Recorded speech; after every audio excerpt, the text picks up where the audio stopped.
সরকার আদানি পাওয়ার লিমিটেডকে বিহারের ভাগলপুর জেলার পীরপাইন্তিতে প্রায় 1020 থেকে 1050 একর জমি লিজে দিয়েছে, বছরে মাত্র 1 টাকার বিনিময়ে 33 বছরের জন্য।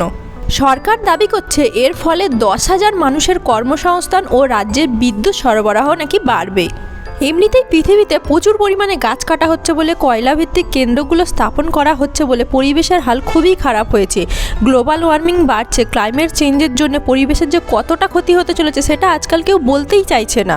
আর তার উপর এই যে জায়গাটা কোম্পানিকে দিয়ে দেওয়া হয়েছে, এই জায়গাটা একটা বিদ্যুৎ কেন্দ্র তৈরি করতে গেলে 10 লাখ গাছ কাটতে হবে এবং এই কয়লাভিত্তিক কেন্দ্র স্থাপনের জন্য পরিবেশের আরও ক্ষতি হবে। যেখানে একটা গাছ কাটলে 10 লাখ গাছ লাগানো উচিত, সেখানে আমাদের কেন্দ্র সরকার 10 লাখ গাছ কাটতে কোম্পানিকে দিয়ে মায়ের নামে একটা গাছ লাগাচ্ছে। বিহারের এই জায়গাটায় প্রায় 856 জন কৃষক আছে এবং যাদের প্রতি একর 1 থেকে 2 লাখ টাকা ক্ষতিপূরণ দেওয়া হয়েছে। কিন্তু সিবিআই তদন্ত অনুসারে জেলা প্রশাসন কেন্দ্রীয় সরকারকে কৃষকদের ক্ষতিপূরণের জন্য 200 কোটি টাকা দিয়েছেন এবং সৃজন কেলেঙ্কারিতে প্রায় 270 কোটি টাকা দিয়েছেন ক্ষতিপূরণের জন্য। তাহলে 1020 একর জমির জন্য অনুমান করলে প্রতি একর পিছু কৃষকরা 20 থেকে 26 লক্ষ টাকা পাবে।